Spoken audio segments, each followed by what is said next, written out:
Check.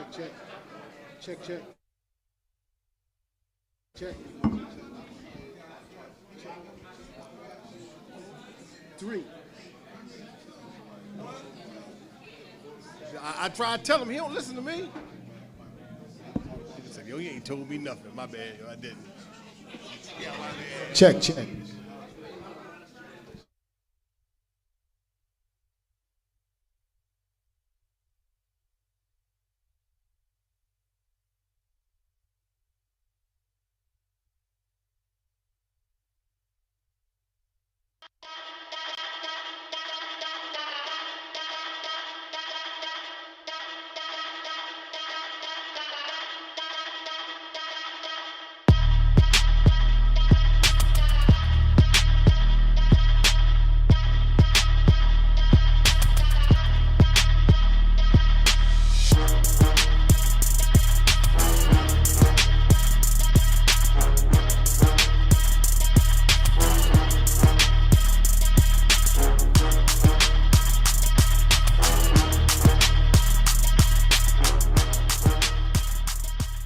Welcome. Welcome. We back. We definitely back. Hey, well, another episode. Hey, we're going to start off with, I got to give you a shout out, Said. Uh-oh. My man Big Said won the Lineman of the Year award through MIFA, man. Let everybody give him a hand of applause for that, my guy. They named an award after me. Tell me about it. I'm supposed to, give the award to the kid, whoever the lineman of the year of the league, the MIFA league. Okay. So I'm supposed to give the kid the trophy. That's awesome. So every year you're going to be able to a kid going to receive a lineman award from you. Yeah, in my name. Probably. In my name. Yeah. Shed. Yes, that's sir. awesome though. That's awesome. Yep, That's major. I mean, listen, you put in that work. You know what I mean? You do a lot of great things with these linemen and giving a real name and life to the linemen, you know? Yeah, man. That's a position that's really overlooked in a lot of places, you know what I mean? Yeah, especially younger. Yeah. The younger you are, the more it's overlooked. So I think that's Absolutely. awesome. Yeah, Absolutely. That's awesome. Thank you, man. I appreciate it. So tell me what you think about my guy, Mayor Scott, and his and what he doing with the homeless in the hotels, you know? Well, what is it, 18 million? 18 million. 18 million. So my question is now, like, what's the placement? Like, where like hotels? Yeah. Like, where are they? If you know one thing about Baltimore City, we got plenty of ran down places that can be utilized for something. You know, you put that money in because everybody, you look through downtown, you see the tents, you see a lot of, on the outskirts of downtown, a lot of the homeless community. So I think that if this is done right, you know, and you gotta, just can't build it and just leave it. You gotta have things in place for them to make sure to manage it. Absolutely. You know? But if we can get these folks off the street, because one thing I learned back when they opened up a homeless shelter inside Evanston, when it was a cold red, a cold blue, or whatever, homeless ain't what you think. A lot of people walk through there that blew my mind because they look just like me and you. Absolutely. You know, it's just something that happened that got them in a bad situation where they might have lost house. But they still working. Yeah. They still have families, so it wasn't what you thought. You know what I mean? So I think this place right here, if you can get these folks a place to lay their head comfortably every night, I agree. They can get back on their feet. I agree, man. So I think that's an awesome idea. Yeah, I and think shout so, out, too. shout out to the mayor on that one. Good job. Hey, we got some big games tomorrow. You know, city championship, Baltimore City Championship. Let's start with the young ladies. We got, this is what normally happens. Okay. You know what I mean? You have Weston and you have Poly. You know. I'm going with Coach Peace. The Chef's Gives girls basketball. I'm gonna go. You know, I'm gonna go just there. like when you go with your little Michigan thing. I'm gonna go again. I'm gonna go Western. You know, the knock off the juggernauts. I don't know about that, boy. That's tough. And then on the boys' side, we got them Red Storms against them City Knights. Ooh. That's gonna be good. I think Emerson loaded, man. They all loaded. They loaded. DJ doing his thing. They got the big 6'9" kid, and they got some shooters. They loaded. They got some shooters, but City got some stuff over there too now. TJ don't want to hear that. City got some things. I seen them live. I seen both of them play live. It's gonna be a good game. It's gonna come down to who makes the least amount of mistakes. So you know what I mean? Are they playing at the same location? At Morgan. It's at Morgan. So the girls are at 6. No, the girls at 5 and the boys at 7 o'clock tomorrow at Morgan. So, yeah, come out, show some love, man, and let's get it, man. So, you know, hey, let's, did we introduce ourselves already? Yeah, absolutely. They know who we are. You know, well, we're going to get ready. Now, let's Introduce talk about, yourself. we got the ladies coming up tonight, too. You know, we got the brighter side on tonight, you know. I mean, we're excited about that. The ladies always bring something good. They bring that fire. They bring that fire. They get tired of seeing our faces. They want to see some other faces, so the ladies are going to come up here, you know. But, hey, make sure you like, share, and subscribe on our platform, YouTube, IG, and Facebook, you know. And also you can call in 240-681-9328. Yeah, and shout out to our sponsor. We got Tone Drone Productions. We got Brainstream Media. We got the Union Media Group and Moe's Seafood. Hey, we'll be right back at you with the brighter side. The brighter side.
Our mission focuses on showcasing local and global talent of all ages on and off the field.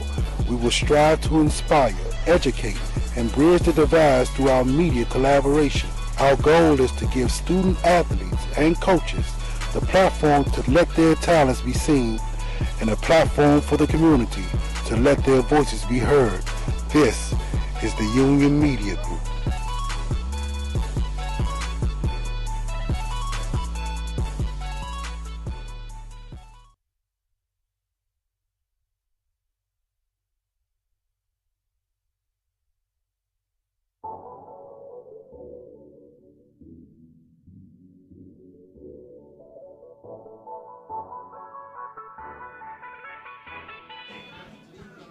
Hey guys, welcome back to The Brighter Side. I'm Kalia Janique. And I'm Tamara. Thanks for tuning in. I'm going to start us off with our affirmation. It is, I have the power, will, and ability to be the leader I want to be. Ooh, I love that. I need to practice that one every day. It's such a good encouragement for yourself. Wake up and say it in the mirror. Yes, I have the power to be the leader that I want to be. I love that. Isn't it nice? So you're a teacher, my dear. Yes. For quite some time, you have a lot of experience with it. How do you prepare yourself each day to lead your classroom? So first, I start with prayer. We know I do my daily prayer line. So if you're watching and you want to tune in, just follow me on Instagram and I'll give you the information. So I start my day with prayer. That really helps me set the tone for my day. And then when I actually get to the school building, I'll pull out all of the materials that I need. And honestly, no matter what I'm going through, like in my personal life, I put that to the side for the kids. And I always wear a smile on my face so that I'm prepared to lead the children each day. So what about you? What do you do in your personal life to help you be the best leader that you can be? So in my personal life, so I guess with work, Yeah, right? you're a I have leader to for really sure at work. put my best foot forward, make sure that I get everything prepped and ready, you know, for my job and everything, and make sure that I let people know exactly what they have to do so that I can get my job done and everything can be in order. So, yeah. I love that. Do you have any experience being a leader, like of a team or like in your past life? Not so much as leader, but I will say that the coaches that I did have, like my step coach, I will say being a leader, you have to have a huge impact on your students, on your team. So like my track coach, I still remember her till this day. My cheerleading coach, I still remember her till this day. My step coach, I remember steps from elementary school. Yes, I know you were performing them when we had our Galentine's last week. It's because her name, Those one great was Miss leaders. Williams, one was Miss Keisha. And they just kept, like, they had such a huge impact on me. Like, they made sure that they showed up every single day. They showed up on time.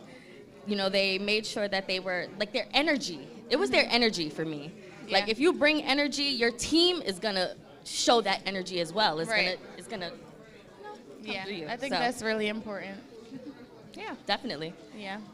So for me, I was a modeling president before, so that was a lot of fun, and it definitely put me to the test. You have to have patience, and you have to be compassionate for the girls on the team, so that all comes with being a leader. Good communication, especially with sports as well. I know we're not, like, too into sports, but I know that with coaching and everything, you got to have those good leadership qualities, so. Definitely. So how can we encourage our youth to become great leaders? Oh, that's a good one. It's funny because I actually still get like a lot of DMs from when I was a high school teacher, and they're always telling me how I was such like a good teacher. I'm still their favorite teacher and like a good leader to them just because of my positivity that I brought to them. And so I'm glad that I was able to instill that in them and being able to read the Bible to them and things like that, teaching them how to read it and giving them good positive affirmations every day. So I think that's important when trying to instill those things into the youth.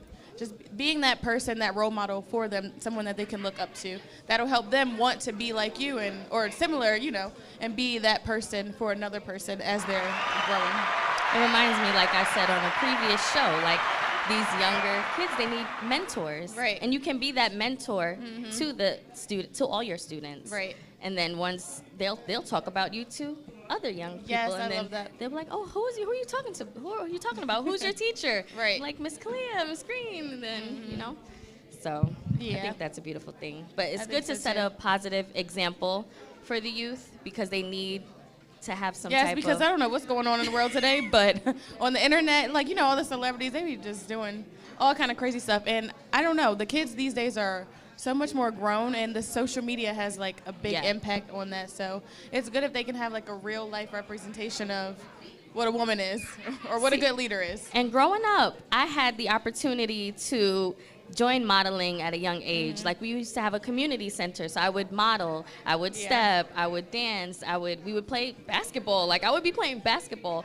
So, you know, it was just different back then. I feel like we need those type of outlets in our community. Right. So if we can get that going, that would be great. I know, that would be great. We should come up with something. We should. All right, well, thank you guys for watching this segment of The Brighter Side. Again, I'm Kalia Janique.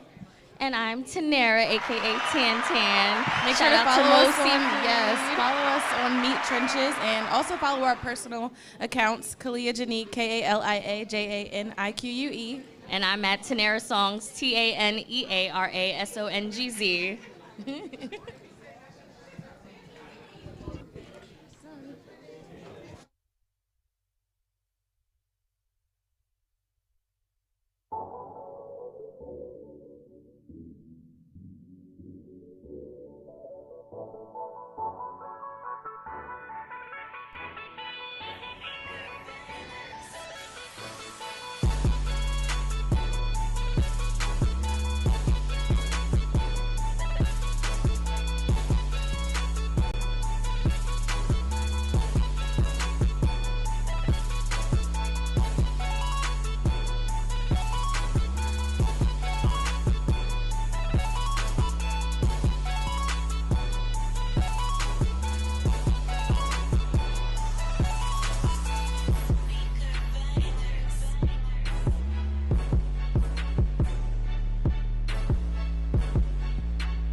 Our mission focuses on showcasing local and global talent of all ages on and off the field. We will strive to inspire, educate, and bridge the divides through our media collaboration. Our goal is to give student athletes and coaches the platform to let their talents be seen and a platform for the community to let their voices be heard. This is the Union Media Group.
Our mission focuses on showcasing local and global talent of all ages on and off the field. We will strive to inspire, educate, and bridge the divides through our media collaboration. Our goal is to give student athletes and coaches the platform to let their talents be seen and a platform for the community to let their voices be heard. This is the Union Media Group.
Our mission focuses on showcasing local and global talent of all ages on and off the field. We will strive to inspire, educate, and We back. Welcome. Hey, we got a good segment. Quarterbacks, leaders, the brains of the team, man. You know, but I gotta give a shout out to something. You know, we had a little wager today earlier in Facebook. You know, Right. who would show up more, the Poets or the Clippers? The Clippers. And we look down in the audience. I give a shout out to all the Dunbar Poets out there, man, that showed up for the guys, The man. Clippers You know, will make up for it. We'll make up for Y'all it. gonna have to. Get my brother Bernard on it. We'll make up for it. Yeah, but we got a great group of quarterbacks up here, spanning a lot of years. You know, going back from the mid '90s, some 2000s, and some current. You know, Absolutely. So yeah, it's exciting. Well, first, let's let them introduce themselves. So just pass the mic that way. Let them introduce themselves. Anthony Wiggins. Can you tell who you are and introduce yourself and what you do and when did you play? Can you get that mic back, sir, Mr. Wiggins? Anthony Wiggins, graduated 96. 92, 93, no, 93, 94, 95. And you were the first what? State champion. Okay, let's put it out there. My name is Nick Cyrus, current City College quarterback. Okay. My name is Willie McGirt. It's on. Oh, It's on. Go ahead. There you go. name is Willie McGirt, class of 95, Patterson High School. My last game I played, we beat Dunbar. Whoa.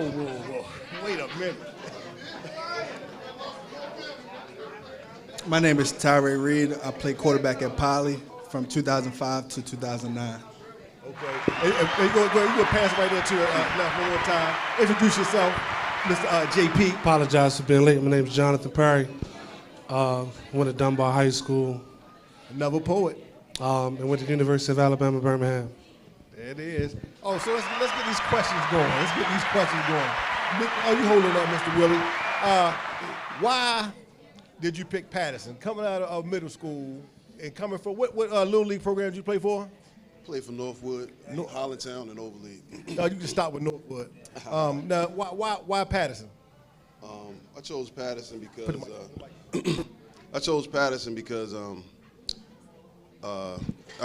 playing for Northwood, everybody wants you to go to Dunbar. So that's what they told us. You're supposed to go to Dunbar. But one of my good friends, best friends, Ryan Lewis, his brother went to Patterson, and my neighbor went to Patterson. And then Ryan said we just go create our own legacy.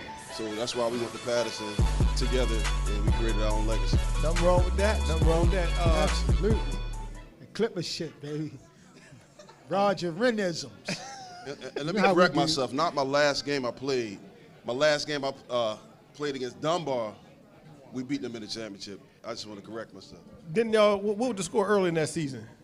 30-0. Yeah, that's what Yeah, it we was. learn from our mistakes.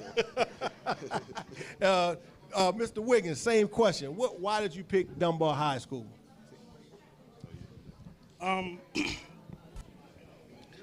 Dunbar actually was the second choice. My first choice was City. Boo. So, I wanted to play in the City Poly game. But then P. Pompey came to our championship game up Northwood with that white Dunbar jacket on, and it was a wrap. Pretty much it was a wrap. The legend. Okay. Mr. Jonathan Perry, question for you. Did you feel pressure when you became the quarterback at Dunbar to continue that legacy of greatness down at Dunbar? What kind of pressure did you feel coming into that position? To be honest, I don't think it was any pressure. I just was trying to go to school. Okay. So I knew I originally was supposed to go there coming out of high school, but I went to some of y'all probably never heard of it, Samuel Banks. So when I got a chance to go to Dunbar, it was kind of like a chip on my shoulder to prove people wrong. That's right. There it is. Mr. Tyree, question for you. Coming out of high school at Poly, what made you pick Bowie State University? They gave me an opportunity to play quarterback. When I went down there on my visit, saw a bunch of guys that I was familiar with, guys that I played against in high school, and it felt like family, so that's what made me get on board. I love it. Yeah, boy, we're doing a lot of great things. I just got one quick one for Tyree. He might want to remember this. He might not want to remember this, but his senior year, he had a meeting with Coach Wren, and I remember Coach Wren telling me, we need to meet with Tyree in the dance room at 2:30. I said, oh my goodness. So it was Tyree, his mom, Coach Small, shout out to Coach Small and Coach Wren. And it was a meeting to kind of change his life. So tell us about that meeting, Tyree. All right, so I had a good stretch and a rough stretch. So played as a sophomore, played as a junior, started both of those years, and then it kind of went to my head a little bit. Had some academic struggles, kept getting in trouble in class, so ended up failing 2 classes, having to go to summer school, so I had to make those grades up. Then I got kicked off the team. Done. Football career is over. My mom got involved, so that's what really saved me, and then I had a couple coaches vouch for me, so that ended up getting me back on the team. But I had to serve a 2-game suspension my senior year, so ended up only playing maybe like 8 games or something like that my senior year. All right. Mr. Nick. So tell me, you had a great junior year. Tell me, what was your mindset coming into your junior year? My expectations going into my junior year was to be able to get on the field and play, and alongside a great team, coaching staff, and be able to learn from my offensive coordinator, Coach John Perry. Okay. Next question. So after that, one of the hardest things to do is follow up a good year. Right. So going into your senior year, is there anything different, mindset, body set, expectation-wise, for your senior year? I just want to build on top of what we did last year. Get stronger with my team, become a leader in the locker room, and be able to go all the way this year.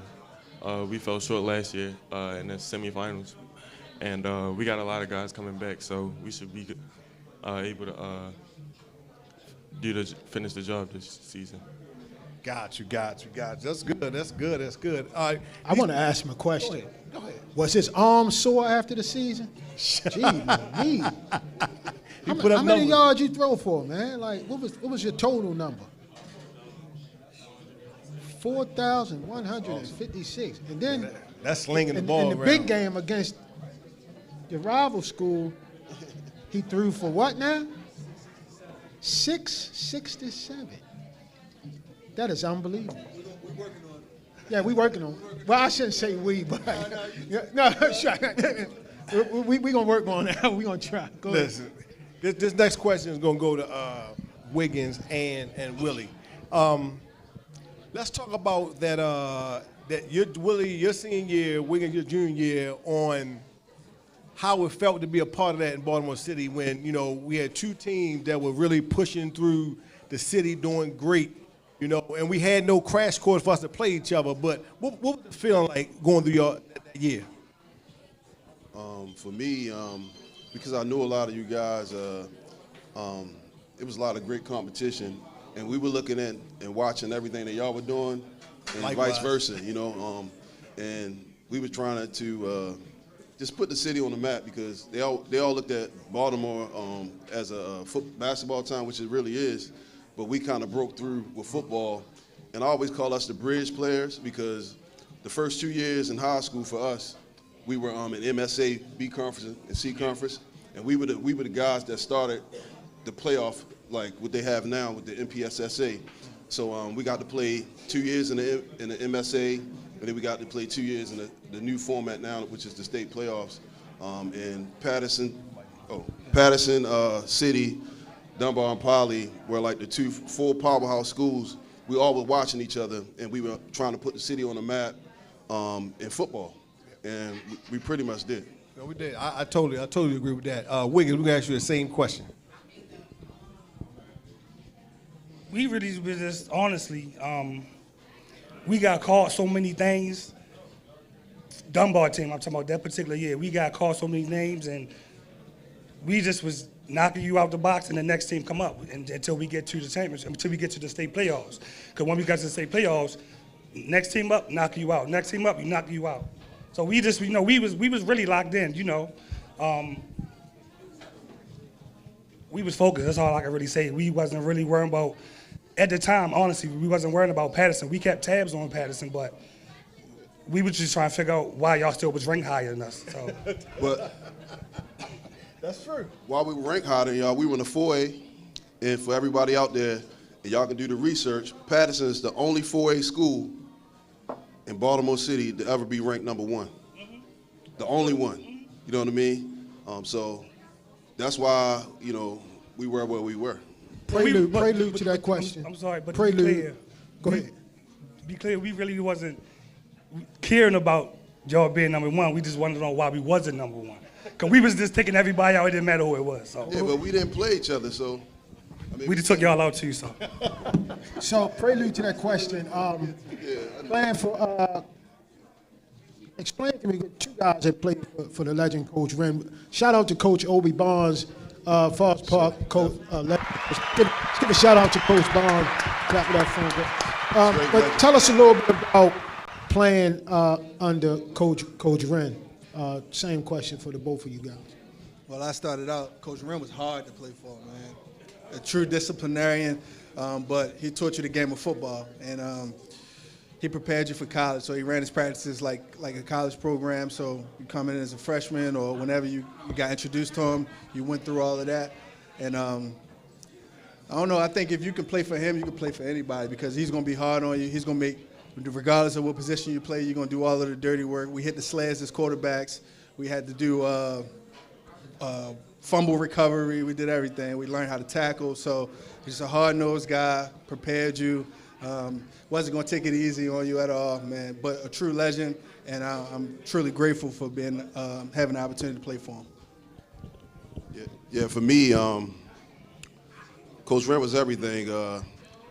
He took me from my sophomore year, and he groomed me all the way up until my senior year. So what you seen my senior year was like a finished product, that he kind of pushed me. But like Tyree said, like he was very demanding. He held you accountable. Just a true legend, true good guy all the way around. And I'm thankful and honored that I had the opportunity to play for him. One of the best of all times. I totally agree with that. Mr. Jonathan Perry, question for you. In this day and age where they take a lot of black quarterbacks and always try to, when it's time to go to the college level, always want to transition them to another position. What was your thought process when you were going in the recruiting process? Were you headstrong? I'm playing quarterback on the next level, or you just looking for opportunity to play on the next level? What was your thought process? For myself, I knew I was a quarterback. That's the only position that I ever played on the offensive side of the ball. Of course, probably played defensive end when you're 8, 9, 10 years old. But so I definitely was hell-bent on playing quarterback in college.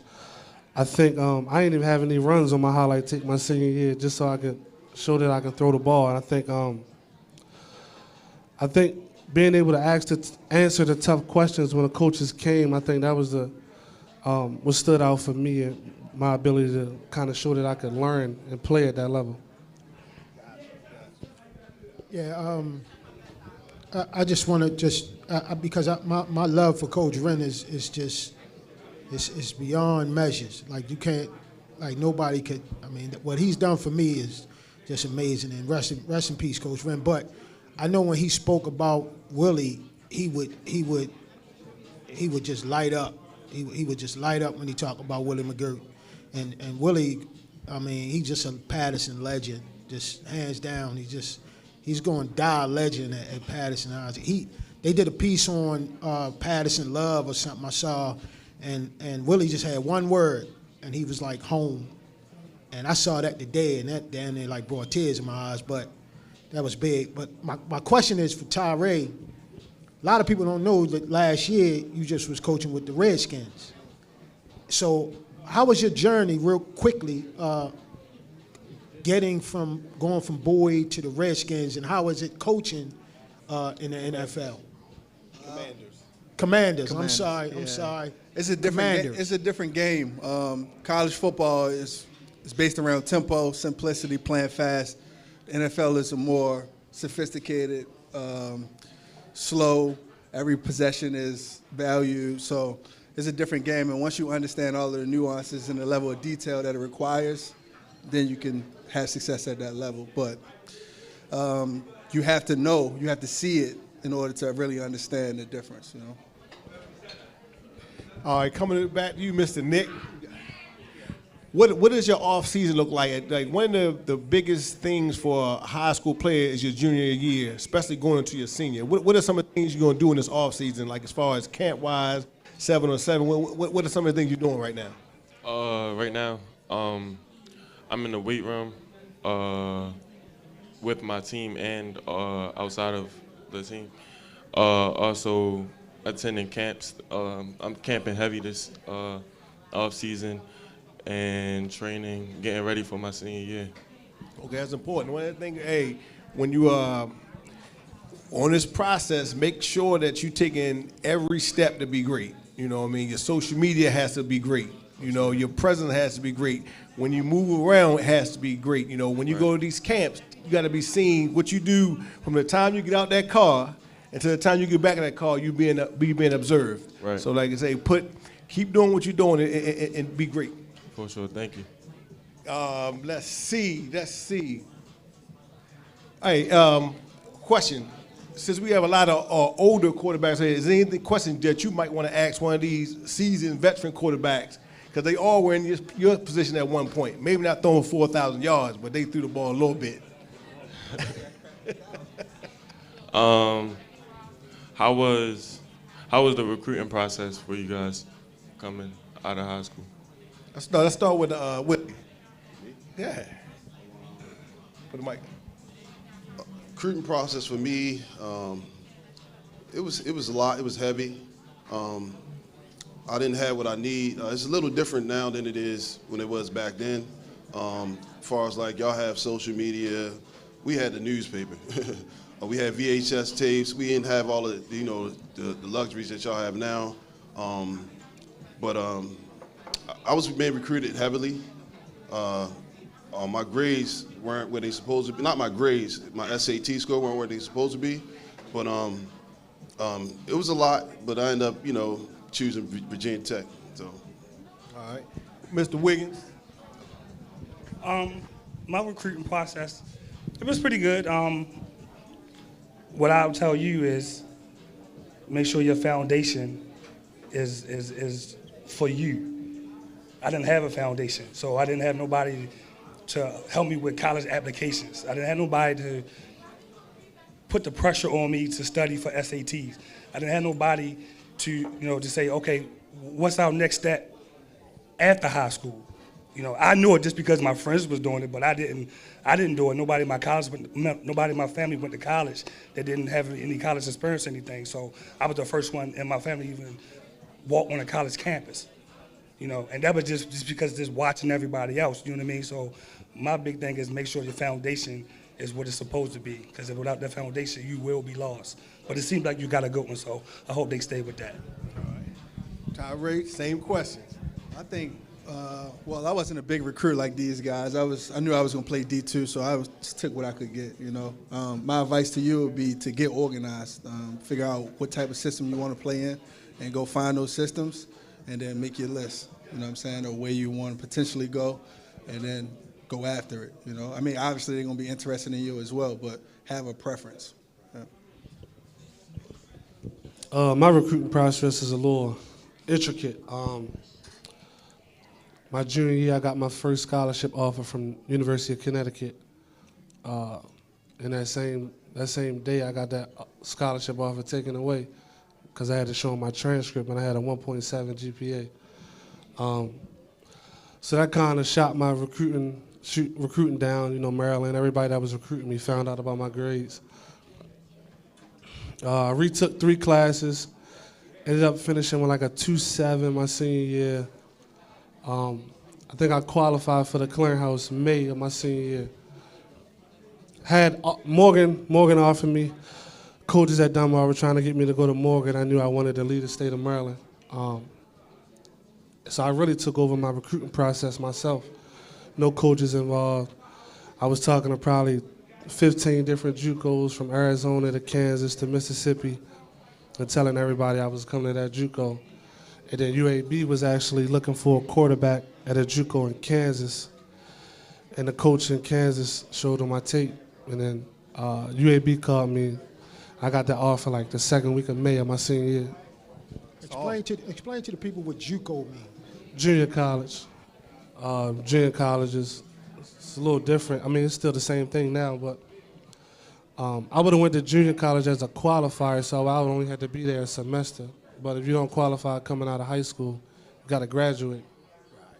Right. But luckily, it was some good guys at that JUCO because those coaches couldn't show my film and wanted me to come there. So, I mean, that's important. That's important. Like story. You got a story, and that's good for him to hear that story. And like your mentorship of him is going to help other kids grow. You know what I mean? Because like I say, if you were your junior year, if you had that transcript the way it's supposed to be, who knows where you could have went. You know what I mean? And we got to always use our stories to grow the next generation. You know. And my next question is about football, playing quarterback back in the 90s compared to quarterback now. What do y'all think the difference is? You just started. Go ahead. Tyree, go ahead. We start with you. Well, not even the 90s. I played in 2009 was my senior year. It's just the style of game is way more spread out. It's open. How many attempts you had per game? About 30, 40. So the difference is that how many you think you had per game? play with Taylor. Exactly. So and I know me, I probably, the most attempts in high school I probably ever had was maybe 20. You know what I'm saying? So it's just a different game, man. Wide open. What about you, Willie? How many, what was your average attempts when you was running your pistol, wing tee, shotgun, everything? 'Cause in high school, I was never in a shotgun, but I always asked to be in a shotgun. But I didn't have a lot of attempts. We ran the ball a lot. I probably would say like 20 would be the most, maybe. What's the average? On average? On average? Yeah. Probably like 15 maybe. Okay. I mean 10, about 10. 10, okay. Yeah, 10.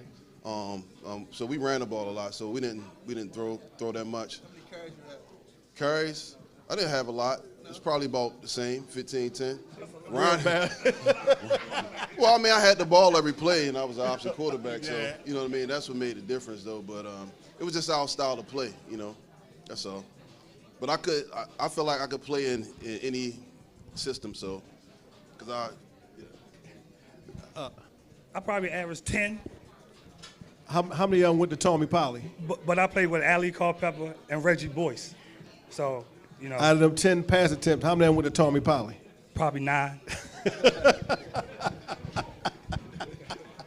Yo, now let's go back. A lot of y'all, did everybody play quarterback in Little League? or did anybody transition to quarterback? Was this something you always, the same question for everybody? I started playing quarterback when I was 8 years old. It started out as a joke. Well, not a joke. The coach was just, you know how you little league, they just putting you in position to fill in, to say this is what it's going to be, or how you practicing. They put me at quarterback, and I've been playing quarterback ever since I was 8 years old. I've been playing quarterback since I started playing football. I also played a little bit of DN early on, but quarterback. I always knew I would be a quarterback. For me, I went out to play wide receiver. I think I was like 8 years old. I was trying to play wide receiver. Quarterback threw the ball and they rolled like 30 yards. I picked it up and threw it back, and they put me with the quarterbacks. That's crazy. That's my exact story. I swear to God. So growing up, originally I wanted to be Emmitt Smith. That's what I wanted to be. Then I got taller, so then I wanted to be Randy Moss. So I went out to play receiver, same exact thing. Coach threw me a pass, told me back up. I ended up throwing it back to him. They put me at quarterback. I've been a quarterback ever since. With me, when I played for Hollandtown, my year before my last year playing rec ball, quarterback got hurt, and we played the team in Salisbury. They put me back there, and I ended up playing quarterback the whole game. And then when I went and played for Northwood at Herb, I played a little bit of everything, and he put me at a quarterback. I threw a bomb to Andrew Smith, cheater. He caught in the back of the end zone, and then the rest was history. All right, now let's question giving back to this game. Jonathan, we know you're the offensive coordinator over at City. Tell me, how does it feel being in that role, and what does coaching do for you? And is that like your mentorship for, just giving back? Yeah, so for me, coaching and giving back to these kids, it's therapeutic for me. I get a lot out of it. I also have a Little League football program where I started coaching Little League football first. Okay. And if you know that, you do that for free. Well, you actually pay to coach that. So you're giving back and coaching these kids and trying to get them in position to take care of themselves and then their family and getting a free education is definitely therapeutic for me. I get so much out of it. Okay. Tyree, same question for you. How was that transition from you being at Bowie as an offensive coordinator and then take that next step to the Washington Commanders? Well, it's different. The way that you look at the players, the way that you interact with the players is much different from the college level to the pro level. So being at the HBCU at Bowie State, I felt like it was my opportunity to kind of give back. I was looking to, going into these urban communities, going to get me, pretty much, what I'm saying, and giving a young black man an opportunity to further his education. So I felt like that was always like my purpose. Whereas though the opportunity to go to the league was a little bit different. Now you start to understand these guys are adults. You got to talk to them like adults. You got to treat them like adults. So just understanding that and going through that process. But I do feel like my purpose outside of all of that is giving young men an opportunity to further their education. Yep. Mr. Willie, we know that you do some coaching as well. Talk to us about that. So the last 3 years I coached quarterbacks at, I was a JV coach at Concordia Prep, and I was a quarterback coach at Concordia Prep. To me, giving back is like what we're supposed to do. Somebody gave back to us. You have all these, like Coach Obi Barnes, great coach, and Pete Pompey. Like Coach Pompey told me one day, he was like, you should coach, And then so I just took him, to heart, and so that's what I do. We all should just give back. Well, last question, man. How has the game made you the men that you are today? How has the game made you the men that you are today?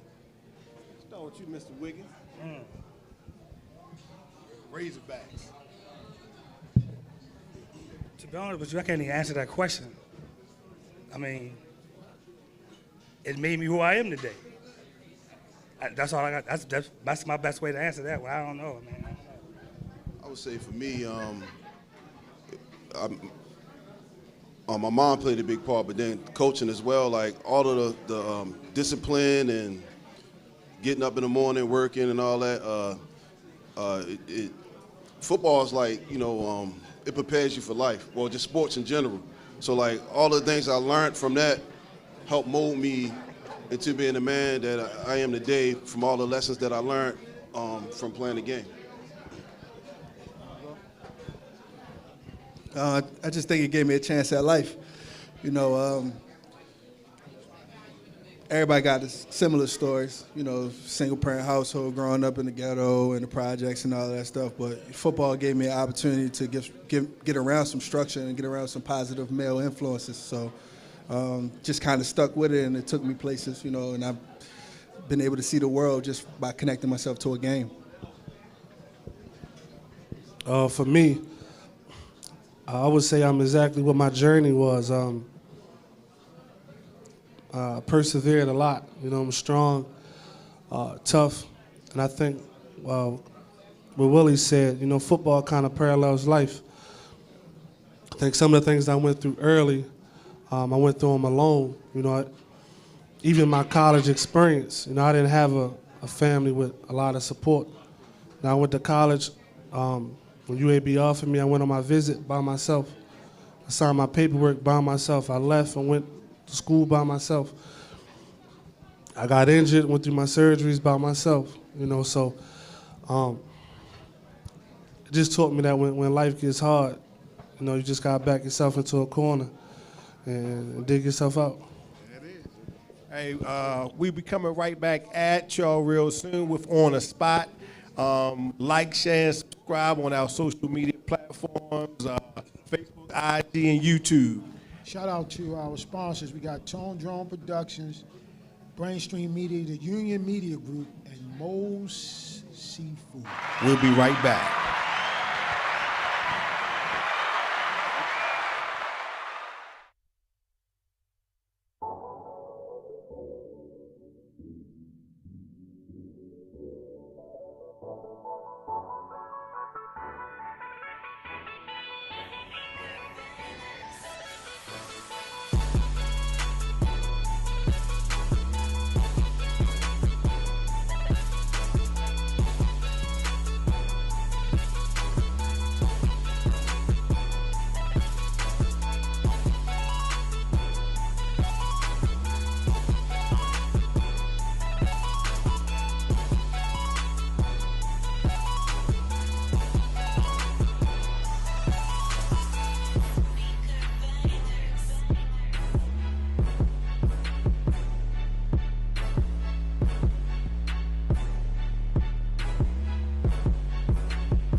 Our mission focuses on showcasing local and global talent of all ages on and off the field.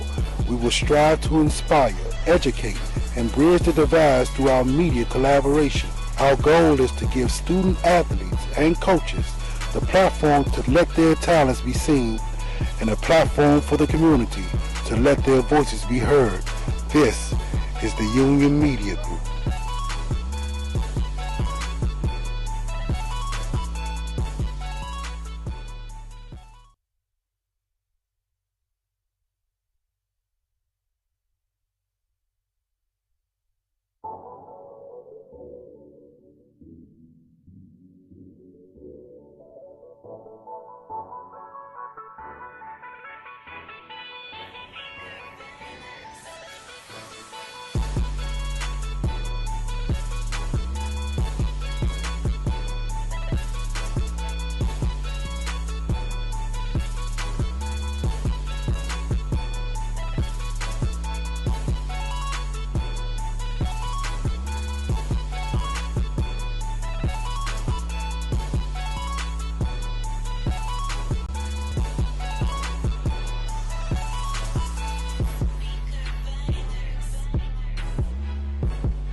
Our mission focuses on showcasing local and global talent of all ages on and off the field.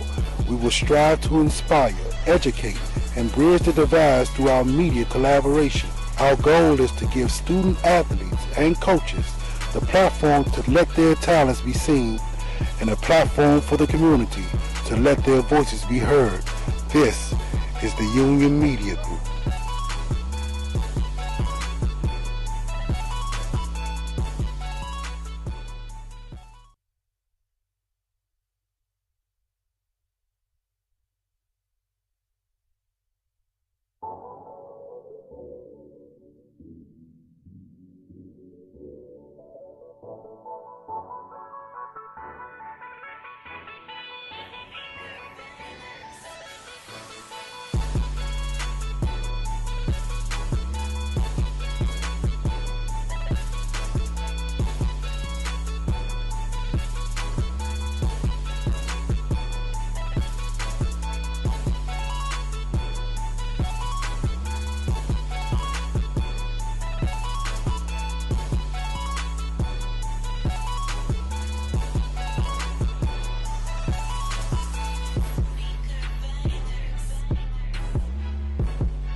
Our mission focuses on showcasing local and global talent of all ages on and off the field. We will strive to inspire, educate, and bridge the divide through our media collaboration. Our goal is to give student athletes and coaches the platform to let their talents be seen and a platform for the community to let their voices be heard. This is the Union Media Group.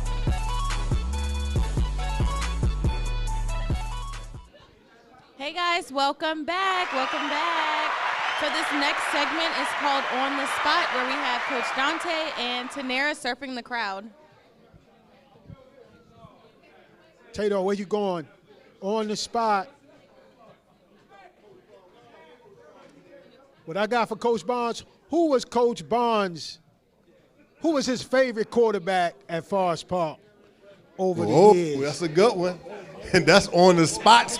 That's on the on spot. the spot. Wow. Favorite quarterback at Forest Park. Okay, 1979, we won the B Conference championship with a quarterback named Harry Smith. Harry Smith was only 5 feet 8 inches tall. Ooh. And we went to the shotgun that year. The shotgun wasn't used very much. Right. But we went to the shotgun that year. We finished 9-1 and won the B Conference championship. Wow. So between him and Dante Queen, we won the regional championship in 2000 and 2001. And Dante Queen was 6'3" and could really throw the ball. And I was known for a running coach. We switched to throwing the ball when I had Dante Queen. But some of these guys up here, I remember coaching against some of them, and they were all good quarterbacks. Willie and my nephew grew up, a block from each other, Willie? One street over. And I watched Willie's career with a lot of love in it because, he was close to my family. Right. But to your other young men, and especially the young quarterback from, is it City? Enjoy your recruiting process. As the gentleman told you, as Coach Cedric told you, and Coach Dante told you, listen very intently to everything that they say. Because like Dante said, from the time you get out of your car until the time you leave, you're being watched and scrutinized. So understand that. And just listen carefully. Be a good listener, and then that'll help you make the right decision. All right? God bless you with your choice, young man. Speaking of young quarterbacks, to my right I have, without a doubt, the best quarterback in Harford County the past 2 to 3 years. This kid was unbelievable. And when I told him to come on the show, they said that they was, today actually, they was in New Jersey, so they just coming from New Jersey. They ain't even made it home yet. But this kid was by far the best quarterback in Harford County.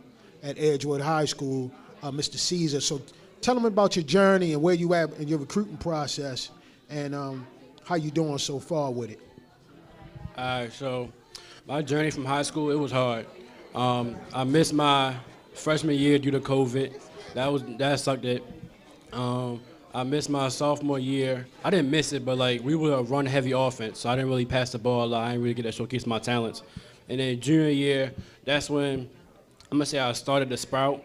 I became myself, started passing the ball a lot, and then between the off season from junior year to senior year, that's when I worked my butt off. Like every day I was in the lab, every day going to the field, and then that's when I became a dual threat quarterback.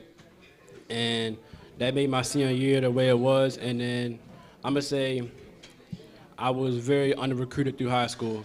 I didn't have a lot of colleges hitting me. Right now I got 3 offers right now, and I'm gonna say it's hard because I feel like all these kids getting offers I'm better than. I don't want to seem cocky, but like I feel like I can outperform them. I just don't have my name out there yet. Yeah, and you're not to blame for that. Some of these high school coaches have to put some onus on getting these kids films out there, and we just gonna call it what it is, man. And we got to help these guys, and it's so much that the parents can do, but the coaches, they on the inside looking in. So it's blasphemy that some of these high school coaches don't help these young guys get to the next level when they can play. Now I can see if they can't play, but when they can play, it's just blasphemous that they not helping these guys out. We still on the spot? Where we at? Oh, okay. Go T, go T. So I've been surfing this crowd, and I'm here with Kerwin, and he has a question for Nicholas. Nicholas, I'm taking you way off script, though. As far as major, what are you thinking? Somebody give him a mic, please. Engineer. Okay, that's good major. But are you going to take contracting classes and finance classes also? Because let's say you make the NFL. Don't trust anybody to do what you need to do. Are you going to actually take a class so you know what you're signing and how you're spending your own money? Yes. That's good. And my man there is a good example. Not being funny, but take him for example. When he had everything going for him, everything went well. You got to pay attention to who you have around you, because that's going to make a difference when things go down. That's when you know who's got your back and who's going to help you think. He struggled on his own and made it back. It's not always that easy. So you got to keep that in mind. Is that in your headset? Yes, for sure. That you have to, the people around you have to keep you strong. Everyone loves you when you're up. It's when you're down that you got to look around. And then I'm going to put your mom on the spot back here.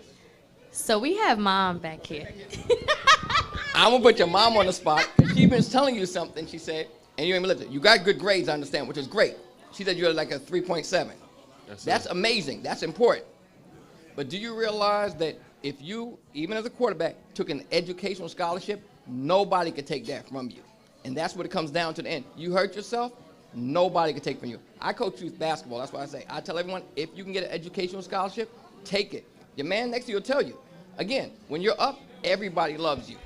Everybody loves you. But when you hurt or something comes behind you, you find out where you are. And it's hard. So you got to remember that for yourself. And whatever your mom says, she's been having your back from day one. So remember that when you go there. You ain't got to buy a house. You what your mother wants you to be? Seriously. Your mama don't care about how she may say that. She wants you to be successful. She wants you to be the best you. So ask yourself, what would make you the best you with everything you do? When girls are throwing themselves at you, they only there for one reason. Y'all know he's smiling. Look, when they doing all that, hey, it's great when they after you. Mess around, make kids, that's 18 years, bro. That's your money. Remember that. Right. But what I'm saying is, keep your head straight, finances, and your contracts. Let nobody talk you in this, don't read this, okay? And because your mama said she's back here not letting anybody breathe, that you have a 3.7 GPA, that means you're already smart. You're ahead of the game with some people. Do not lose that yourself in everything you're doing. So what I'm saying, what are your plans should you not I mean, everyone watches you now. What happens if you don't make it to the NFL? What are your real plans? I want to be.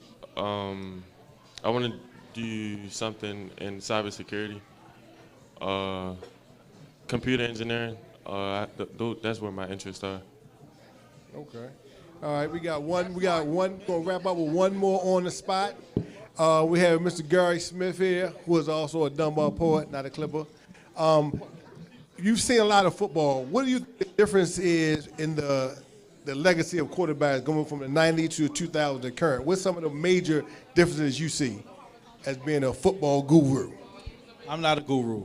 I think the game just transcended, and the coaches evolved with the game, and everybody kind of just like went with the technology of the game and just kind of got better. You know, like when we played, it was 3-4 yards in a cloud of dust. You know, the play action game was real heavy when we played, and you see a lot of guys going back to the tight end and stuff like that. But nowadays, man, it's fast break. You know, everything's wide open. You know, 7-on-7 came, that made a transition in the game, and now that's being applied to the game. The quarterbacks come in, they ready to play. You know, guys don't have to sit 2-3 years anymore. They ready to go. So I think everybody just kind of evolved with the game, you know, just with the history of the game. Back to you, Stan. Yeah, shout out to Coach E, which is Caesar's dad. Coach E coaches at, he was coaching at Edgewood Youth League program, and he's a pillar in the community of Edgewood. And I just wanted to shout him out for bringing his son from New Jersey all the way up here. Lastly, I just want to state that I'm 54 years old. On my 51st birthday, I wanted to sit down and talk to Willie McGirt. And it was like, they said, what you want to do for your birthday? I said, I want to sit down with Willie. I just want to talk ball. So we went to up at, where was it? Yep, up in Golden Ring, went to like a pizza shop. And we sat down in there, man, and we talked ball for about 2 hours. And that was my birthday present, man. And sitting down, talking to Willie about football and Coach Wren, man. And that was like my birthday present. So I really appreciate that. I never get to thank you for that. But are we closing out? Well, thank you guys so much for watching Meet Us in the Trenches. Make sure to follow us on Instagram at Meet Trenches and subscribe to our YouTube channel. And make sure you turn those notifications on so you never miss a post. Often imitated but never duplicated. And I'm going to say in my Jim Carrey voice, nice try. Nice try. Shout out to our sponsors. We got Tone Drone Productions. We got Brainstream Media, the Union Media Group. And we got Moe's Seafood. Hey, and before you leave, man, grab one of those crab cakes, sandwiches, and the seafood platter. So grab a lemon drop, too. Close us out. Thanks for watching, guys. See you next time on Meet Us in the Trenches.